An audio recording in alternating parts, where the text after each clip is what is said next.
Hi, my name's Heather. I'm from Rental Property University, and I'm going to be answering questions from the internet. Today's question comes from Colorado. Should I invest locally or out of state? There is no right answer to this question. Let me just say that. There is only the right answer for you, okay?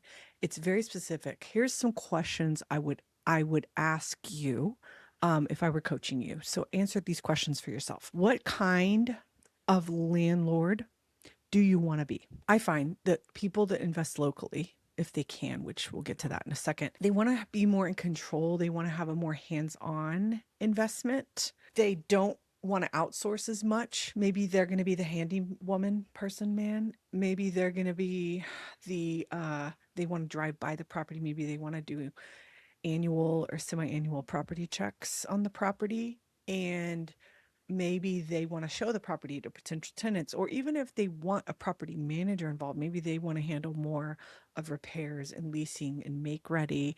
Plus, maybe they just want to see the property and they want to be involved um, in knowing how the property is being cared for.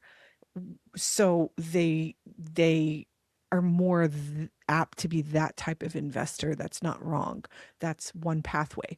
Um, so I find that a lot of times the local investors that buy locally, not all the time for sure, just my own client base, is that those people typically are more connected with the property and want to be, or think they have to be, or think they should, or maybe they don't know another pathway, or maybe they grew up with rental property and that's how their parents did it and so that's how they do it, or they don't understand, like, why would I pay someone to unclog a toilet when I could just do it myself? And that's, again, not right or wrong. It's just a pathway.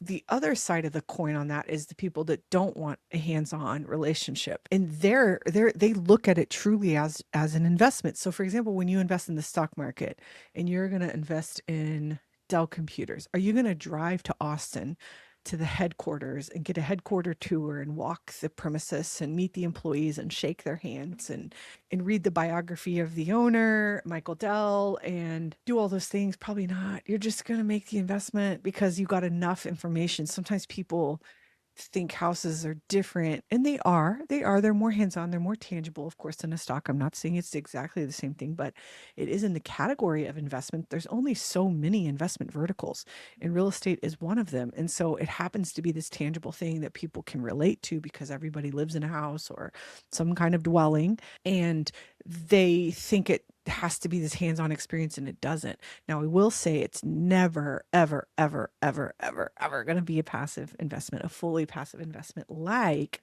maybe investing in Dell or the S&P 500 index fund or the NX semiconductor fund. Maybe those are more hands off, but this is more passive. So even when you outsource property management and leasing and repairs and you're out of state, if you live in California and you buy a rental property in Texas, you are still going to have some kind of relationship with that. You're going to have to make the call on big repairs, even literally when it's on the phone and you're not physically there locally. I'm in Dallas. All my rental properties are in DFW, but if I have a repair that needs my attention and approval, I still don't go to the property and check on it. I just grown in that over the years. It's just how I've grown as an investor. I don't want to be involved. That's me. Some people are not like that. That's who I am. I don't enjoy it. I don't like it. I would rather focus my time, treasure, and talent in the area in which I'm qualified and which gives me joy and which makes me happy.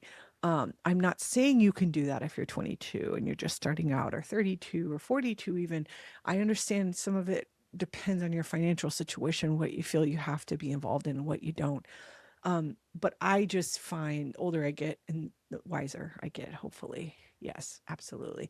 I like to disassociate myself from things that take me away from my big mission, which is where I feel like that can be my biggest return on investment, emotionally, financially, um, growth wise, and just the joy of doing the part of this business that I really love, which is this, and helping people discern questions like this, um, and using my experience to do that. But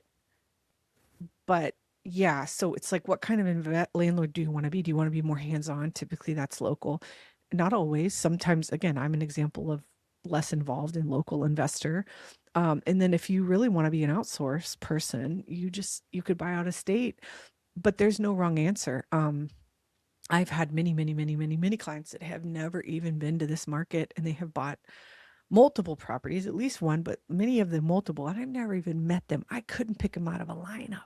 And that's true, that's real. Um, so that's a question you can ask yourself. The other question, this might be obvious to some of you, but it might not be obvious to others, and that's okay. But do you like the state you're in? Do you like the city that you're in? You know, there's politics, there's zoning that different cities have typically connected and related to politics. But if the government's more involved or less involved, is there more red tape? Do you have to get more like some cities require you to get an inspection done and then a permit to be an investor. Is that kind of your cup of tea or not? Um, are you able to buy something in your market that you live in, your local market, like physically, financially able? I have a client from Boston and he said like, one time he told me this was years ago, but he said like, Boston, he was like, I feel like I'm about 100 years late to the party over here. Well, it makes sense. Boston has been around since before the Constitution, right? Or the Mayflower?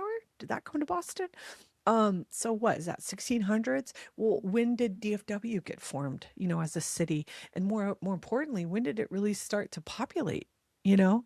So it's got a lot of land. Texas is a lot bigger than Massachusetts. So it's like it's like, he might have to buy half of a duplex that's 100 years old or 80 years old, for 500,000 an hour and a half out of Boston, where he could come to Texas and buy a single family home, 5 years old, 1,800 square feet, in an emerging market or a little semi-stable market that goes to good school for 350,000. So sometimes like you might want to buy in your market, but you physically can't. I know that again might be obvious, but sometimes it's just like people get stuck in their head, and it takes a conversation to unlock like what's possible, what isn't possible, because sometimes these questions hold us up and we're like, well, well, I think I should buy in state, but if you can't actually buy in state, then you're never going to buy anything. And the key to getting ahead is getting started. And that's just the truth. And that was true when Mark Twain said it in the late 1900s, late 1800s, early 1900s, and it's true today. And it will be true when we buy real estate on the moon. Those would be my questions for you, my dear friend, because you see, every investment is right for someone, but every investment is not right for everyone.